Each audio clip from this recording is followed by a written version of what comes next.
E aí galera, me chamo Bia. Eu me chamo Nicolas. E hoje estamos trazendo pra vocês, pra reagir aqui no canal, mais um vídeo lá do canal do Seijinho. E hoje vamos de A Bizarra História de Telefone Preto. Cara, foi uma ótima oportunidade pro Seijinho lançar essa review, né? Esse vídeo por agora, porque estamos na semana de quê? De terror, Halloween, daqui a pouco, dia 30. Cara, daqui a pouco já passou, tá? Eu não sei quando é que vai sair esse vídeo. Mas tem uma curiosidade, eu sempre quis assistir esse filme. O Telefone Preto. O Telefone né? Preto. Pelo trailer, de anos atrás eu vi o trailer, bateu muita curiosidade, muita vontade de assistir. Aí você se pergunta, por que você não assistiu? Medo. Tempo, mas não tem. Tempo, faltou tempo pra assistir esse cara. E eu sei que já tem o 2. Tem o 2? Cara, tem. Eu posso estar enganado. Tem o 2? Mas eu acho que já tem o 2. Vocês acreditam? Assim, pela thumb aqui do Seijinho, ele tá dizendo que o Telefone Preto é como se fosse um Fortnite da vida real. Assim, não sei como é, eu sei mais ou menos do rolê por conta do trailer, tá? Então vamos entender como é que o Seijinho... Será que o Seijinho vai fazer igual aqueles outros filmes, cara, que... tipo assim, ele tá fazendo negócio, a gente começa a rir, racha, tipo aquele lá do... Esqueci o nome, lá dos vampiros. Cara, aquele ali foi muito da hora. E vocês ajudaram a gente a entender o rolê. E depois trouxemos muitas outras coisas pra entender ainda mais. Então, bora conferir. Aproveita e se inscreve aqui no canal se você não é inscrito. Deixa o like que ajuda muito. Nos acompanhe também na Twitch, que tem live todo dia, às 18 da noite, às 10 da manhã. E vai pro vídeo aí. Partiu pro react. Então, galera, bora começar. O link do vídeo original tá na descrição. Bora lá. Eu acho que deu pra perceber no vídeo do It a Coisa que eu não sou o maior fã do Stephen King, mas mal... Ai, meu Deus. Tamo junto, Seijinho. Encontrou mais tá? um. Que não é Tamo tão junto, fácil. Seijinho. Galera, tem muita coisa. Vocês que nos acompanham em live, vocês estão ligados, né? Que tem muita coisa que até então me incomoda, mas tem coisa que até incomoda ele. Menino Stephen King, porque nós verdade. assistimos O Iluminado, o seriado que eu nem sabia que existia, graças ao Vini. Ele mostrou pra gente que são 3 episódios e consequentemente são bem melhores do que o filme lá. E nem o próprio Stephen King, segundo ele, gosta. Do filme, porque né? não adaptaram 100% do jeito que era pra ser. E aí isso incomodou ele, fazendo assim, ele fazer 3 episódios pra contar tudo. E cara... é muito diferente, é muito mais da hora e tem muito mais detalhe, é mais minúcia, Então, se você não assistiu, cara, até recomendo, tá? Até recomendo. A série, né? série. O Iluminado. Eu sabia que existe um Stephen King 2. Pois é, o filho dele também escreve livro de terror e ele escreveu O Telefone Preto. E eu não sei como é o livro dele, como é escrito. Filho! Mano, será que foi o filho mesmo? Eu acho que o Seijinho já tá avacalhando, porque o nome do cara ali, ó, é Ethan Hawke. Tem nada a ver com o King. Tá. É o sobrenome da mãe, talvez, né? Dele, mas o filme do Telefone Preto eu até que gostei, é um filme bem agonizante. Porém, desde que esse filme fez muito sucesso, desde que anunciaram uma continuação pra ele, está acontecendo um fenômeno muito estranho, em que eles estão tentando tornar o vilão do filme num grande ícone do terror, tipo Jason, tipo Mike Myers. E não teria problema se não fosse o fato de que o vilão desse filme é um bosta. Ele foi baseado num serial killer de verdade que se vestia de palhaço e que matou 33 garotos. Da pior maneira possível. É o tipo de vilão que não merecia muito se tornar um ícone pop. E aí aqui no Telefone Preto ele se chama Grabber, ou Agarrador. E ele até ganhou uma skin no Fortnite. Nunca pergunte a Epic Games o que o agarrador agarra. Não, e tudo bem que o Fortnite já adicionou várias outras coisas que também não são muito de criança, apesar da maior parte do público ser criança. Mas especificamente nesse caso você vai ver que adicionar esse vilão no jogo foi uma escolha um tanto curiosa, pra dizer no mínimo. E outra coisa muito engraçada é que no livro o Grabber é um palhaço, assim como o serial killer de verdade no qual ele foi baseado. Mas aqui no filme eles trocaram a profissão, agora ele é um mágico. Porque o próprio autor do livro não queria que ele ficasse muito parecido com Pennywise. Pois é, o maior problema do cara é ser comparado com o pai dele. E não que ele homenageou um serial killer de verdade, que agora tá até ganhando skin em jogo de criança. Mas enfim, vamos logo analisar Telefone Preto. O filme se passa em Denver em 1978, no mesmo ano que aquele serial killer de verdade foi pego.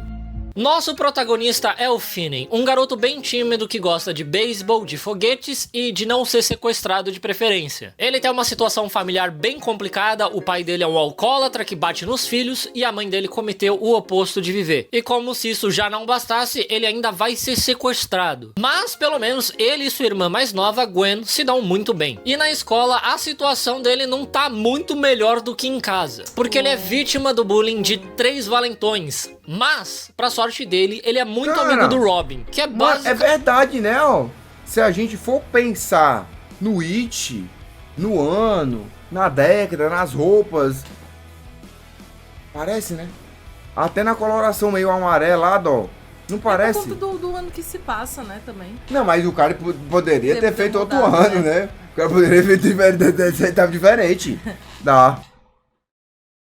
Um Liu Kang mirim. Essa criança completamente maluca das ideias consegue bater em garotos com o dobro do tamanho dele, sem a menor dificuldade. Tanto que esses 3 valentões não ousam a tocar no Finney quando o Robin está por perto. Pois é, se o Robin já tá assim, imagina o Batman. E agora é hora de falar dos desaparecimentos. Há um certo tempo, garotos da região estão sumindo sem deixar nenhum rastro. O último a desaparecer foi um garoto chamado Bruce Yamada, que inclusive desapareceu logo depois de um jogo de beisebol que ele jogou contra o time do Finney. E aí, um tempo depois, a irmã do Finney, a Gwen, teve um sonho em que ela via esse sequestro do Bruce. Ela viu que ele foi sequestrado por um cara que dirigia uma van preta e lá dentro tinham balões pretos. Pois é, por algum motivo a irmã do Finney é a Márcia Sensitiva. Por conta desse sonho, a polícia vai até a escola conversar com a Gwen, porque eles realmente encontraram balões pretos perto do local onde o Bruce desapareceu. Só que a polícia não divulgou essa informação em lugar nenhum. E aí a garota confessa.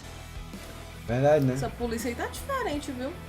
Mas é porque assim, o menino sumiu, né? Também pra época, então, né? Será que naquela época o pessoal dava... Tem testemunha e acho que só tô ouvindo mesmo. Assim, né? Não sei. Pra polícia que realmente de vez em quando ela tem esses sonhos clarividentes. Uma pena que infelizmente ela não consegue ter esses sonhos pra prever quando que ela vai apanhar em casa. Porque quando ela volta, o pai bate muito, mas muito mesmo nela. Realmente nem precisava ter um sequestrador aí. Os pais já estão fazendo um ótimo trabalho em traumatizar essas crianças. E ele só bate nela porque a polícia foi até ele perguntando sobre a Gwen. E ele odeia que ela tenha esse tipo de sonho. A mãe da Gwen costumava ter esses sonhos clarividentes também, só que no final ela acabou cometendo o oposto de viver. E aí ele acha que a culpa é dos sonhos que ela tinha, e não pelo fato que ela casou com um alcoólatra que espanca os filhos. Além desse maluco ser horroroso de feio. E pra piorar a noite das crianças, o Finney recebe a notícia de que o seu grande amigo Robin está desaparecido. E aí ele pede, pelo amor de Deus, pra Gwen tentar ter um desses sonhos reveladores pra ele saber onde que tá o Robin. A garota até tenta, ela reza bastante pra Jesus pra tentar ter um sonho desses, mas não vem nada. Inclusive a polícia vai na casa deles no dia seguinte perguntar pra ela se ela teve um sonho desse, mas não é assim que funciona. Ela só tem esses sonhos quando o roteiro permite. Eu não entendi também. E o Finney, agora sem a proteção do Robin, apanha feio dos valentões. A Gwen até tenta ajudar ele, mas ela também acaba apanhando. Realmente não precisava ter um sequestrador aí, mas tem. Depois da aula, quando o Finney está voltando pra casa, ele passa na frente de uma van preta de onde sai um mágico. Ele pergunta se o Finney quer ver um truque de mágica e ele diz que sim, só que o truque de mágica acaba sendo o sequestro dele. O Finney acorda no cativeiro depois de ter sido dopado e se depara com essa figura misteriosa usando uma máscara de demônio. E ele está furioso com o garoto porque o Finney fez um grande rasgo no braço dele usando uma lanterna em formato de foguete que ele tem. E assim, o cativeiro é basicamente um porão vazio. Tem um colchão no chão, um telefone preto na parede que está sem linha, está desconectado, um banheiro e apenas uma pequena janela ali bem no alto. Só tem uma porta para sair dali e o Grabber diz que esse local é completamente à prova de som. Ele pode gritar o quanto ele quiser que ninguém vai ouvir. Ou seja, esse sequestrador teria uma mina de ouro se ele colocasse esse lugar para alugar em São Paulo. Um muquifo desse é pelo menos uns 3 pau de aluguel. E olha que já tem tratamento sonoro. adoro, dá pra fazer um estúdio de podcast aí. Daí o Grabber acaba sem querer deixando escapar que tem algo acontecendo ali em cima na casa dele. E por conta disso, ele não vai poder fazer nada contra o Finney por enquanto. Ele só fica aparecendo de vez em quando pra conversar, fica falando uns negócios esquisitos, dizendo que ele não vai machucar o Finney, dizendo que não vai fazer nada que ele não vá gostar. Ele fica passando a mão no cabelo do Finney e fica observando ele dormir. Esse é o cara que, segundo a Epic Games, merece ganhar uma skin no Fortnite.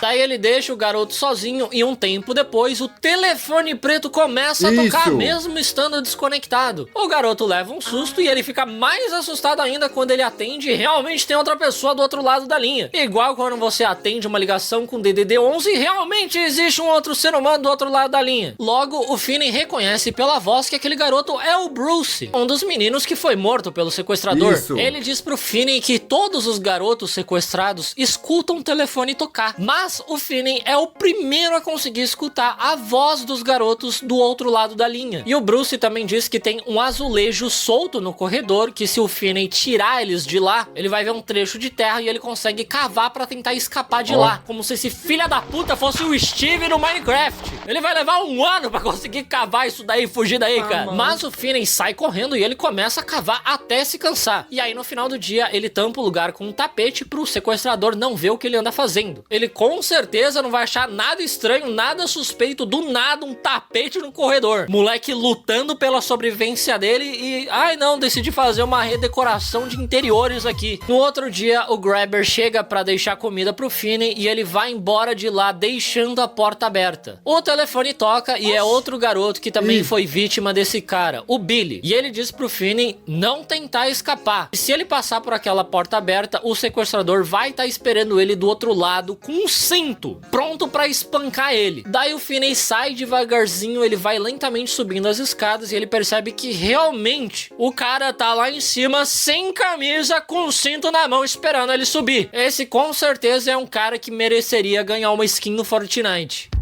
Daí, obviamente, o Finney volta pro cativeiro, o telefone toca e é o Billy novamente, dizendo pro Finney que ele escondeu uma corda entre a parede e o chão. E eu não faço ideia de onde que esse moleque arranjou uma corda. Mas o Finney usa essa corda pra prender ela na grade da janela. Ele escala a parede, só que chegando lá em cima, a grade se desprende da janela. E aí ele cai no chão e agora ele não tem mais onde amarrar essa corda pra tentar escapar. Assim, ele poderia pegar essa grade, jogar na janela pra tentar quebrar o vidro, e aí a sala não seria mais a prova de som e ele conseguiria gritar por socorro. Mas é óbvio que ele não faz isso. Ele prefere ficar esperando o telefone preto tocar, tal qual um participante do BBB que tá no paredão, e fica esperando ali do lado do Big Fone pro Boninho ligar pra ele e deixar ele trocar de lugar com outra pessoa e botar outra pessoa no paredão. Enquanto isso, lá em...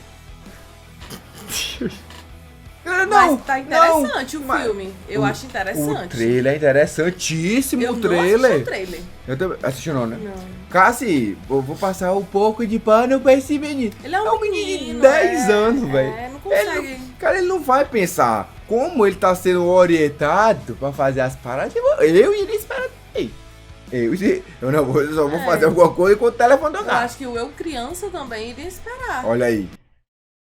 Em cima, a polícia chega na casa onde o Finney está sendo mantido em cativeiro. Só que quem atende a porta é o irmão do sequestrador, um cara chamado Max. Ele não sabe de nada do que está acontecendo, mas curiosamente ele está muito curioso com o caso do desaparecimento dos garotos. Ele veio visitar o irmão de surpresa exatamente porque ele está tentando descobrir onde esses garotos estão sendo mantidos. Ele até diz para a polícia que o sequestrador provavelmente mora naquela área, mas a polícia não dá muita bola porque ele fala. Porque ele deu umas carreiras de pó ali em cima da mesa. E aí eles simplesmente vão embora. Meu, eles veem um monte de reportagens sobre os casos de desaparecimento ali na casa e eles nem decidem investigar nada. Só do cara tá cheio de pó ali é motivo suficiente pra polícia poder revirar a casa dele. Mas não, eles só vão embora. Um tempo depois, o sequestrador desce lá no porão e diz pro Finney que está tudo dando errado, tá tudo uma bagunça dessa vez. E o Finney diz que se ele deixar ele ir embora, ele não vai contar nada pra ninguém sobre o que ele viu ali. O homem fica meio pensativo e ele pergunta pro Finney qual é o nome dele, mas o garoto mente. E o Grabber fica muito bravo com ele porque ele já sabe o nome verdadeiro do Finney, saiu nos jornais. E aí, obviamente, ele muda de ideia e não deixa o garoto embora. É uma lição muito bonita de que mentir é muito feio. Se enquanto você estiver jogando Fortnite aparecer um cara com a skin do Grabber perguntando informações pessoais suas,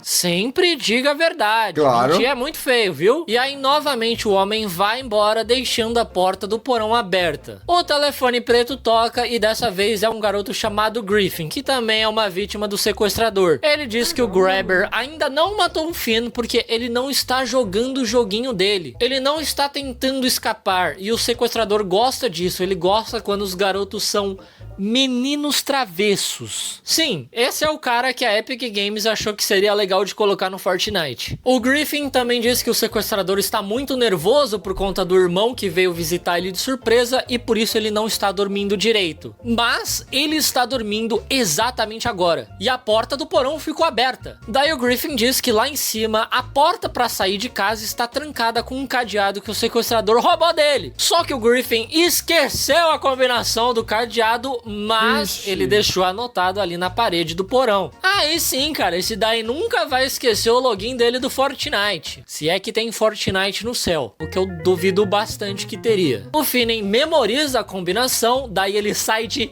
fininho. Fininho. Sai de fininho até a porta, passando pelo sequestrador que realmente tá dormindo, segurando. Não, mas é porque ele não tá com, com insônia, né? Insônia não, é porque ele tá querendo fazer o rolê, só que por conta que o irmão veio, ele não tá conseguindo, aí tem que ficar acordado, aí trava. Aí não consegue, aí tá dormindo sentado. Ah, mimir. Um cinto na mão, ele consegue abrir o cadeado, consegue fugir de lá, porém o homem acorda, vai atrás dele e consegue capturar ele novamente. Pois é, e o Finney poderia ter simplesmente matado esse cara enquanto ele tava dormindo. Ele tem uma corda, ele tem uma garrafa de vidro que o sequestrador deixou pra ele lá embaixo pra ele tomar água, sei lá também, porque ele deixou uma pessoa sequestrada com acesso a vidro, e provavelmente ele também conseguiria achar uma faca de cozinha ali em cima. Mas não, ele nem pensou nisso. Daí o Finney novamente acorda dentro do cativeiro e o telefone preto toca. Dessa vez é o Vance, um delinquente mirim que também foi morto por esse cara. Ele diz pro Finney quebrar a parede do banheiro que ele vai enxergar a parte traseira de uma geladeira que tá na sala do lado. E se ele conseguir desparafusar essa geladeira, ele vai conseguir entrar dentro da geladeira, e se ele abrir a porta da geladeira, ele vai sair num depósito que tem ali do lado. O Finney consegue quebrar a parede do banheiro, mas por algum motivo ele não consegue quebrar aquela janela lá em cima, né? É porque tá alto. Isso aí já é pedir demais. Ele desparafusa a geladeira, consegue entrar dentro dela, mas ele não consegue abrir a porta porque a geladeira está trancada. E aí eu te pergunto, Epic Games, por que você acha que a geladeira desse cara está trancada? O que você acha que ele guarda nessa geladeira? Hein? Epic Games! Na verdade, eu acho que ele nem guarda nada demais naquela geladeira. Eu só tô querendo encher o saco mesmo. Daí o Finney começa a chorar, achando que não tem jeito, que ele vai morrer mesmo. Porém, o telefone preto começa a tocar. E dessa vez é o Robin, o grande amigo dele. E ele diz pro Finney que chegou a hora de lutar. Chegou a hora de dar um fim nesse vilão. Finn, que o apelido dele de Finney é Finn.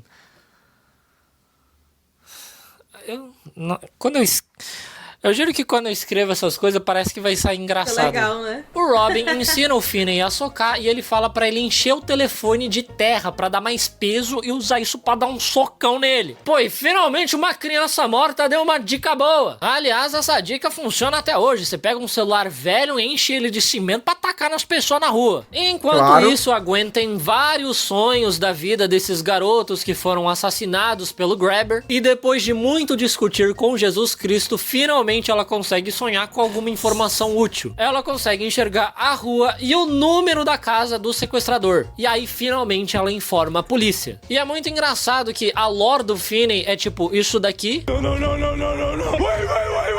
Enquanto o da Gwen é isso daqui. Bom, lá na casa do sequestrador, o irmão dele, Max, finalmente percebe que ele tá literalmente na casa do sequestrador. Se ele não cheirasse tanto pó, esse filme teria 20 minutos e talvez o Fortnite nem tivesse existido.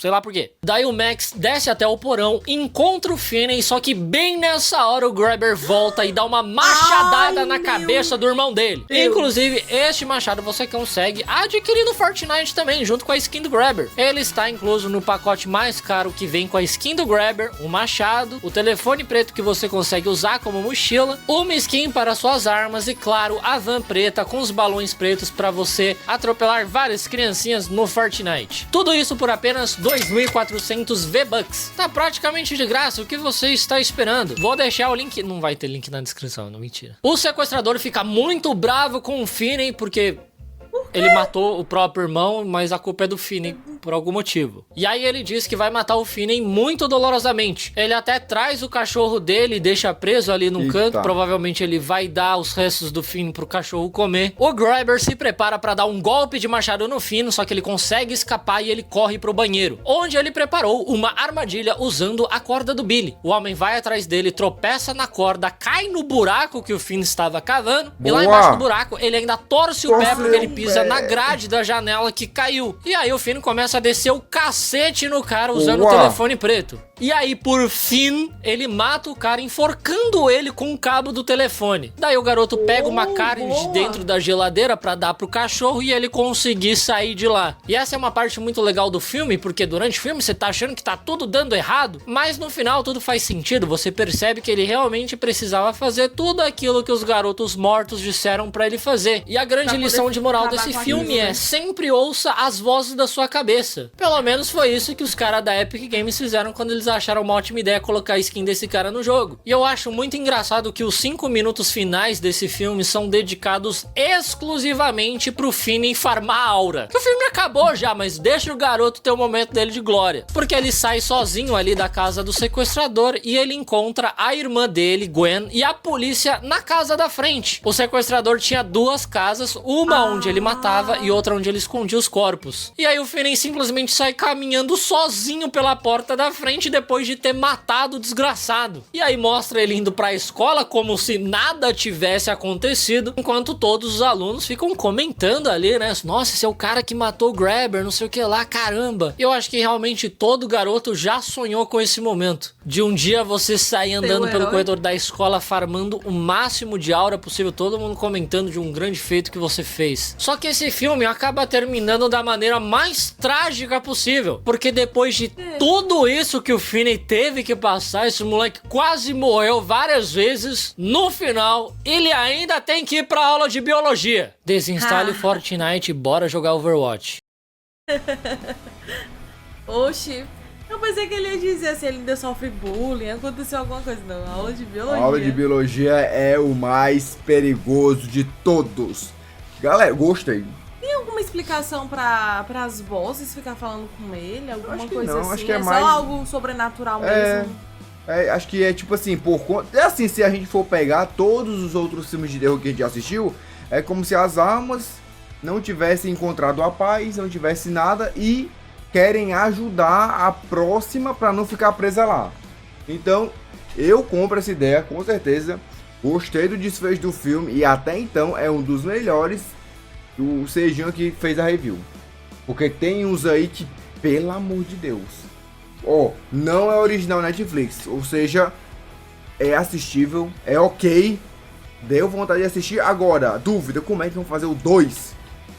Se o cara vai de arrasto no primeiro. Pode ser com outro, né? Só se ele virar tipo o Fred, o Jason, ele voltar como uma entidade, um bicho, alguma coisa, porque fisicamente, até então, ele foi de arrasto. Gostei do filme, gostei, deu vontade de assistir. Lógico que a gente sempre fala que a gente traz aqui a review, não é nem perto de quando a gente vai ter a experiência assistindo. Deu mais vontade de assistir ainda. Já deixa nos comentários se você assistiu e se você gostou e está ansioso pelo segundo. Belezinha? Então, galera, é isso. Estamos falando pra agora. Até a próxima.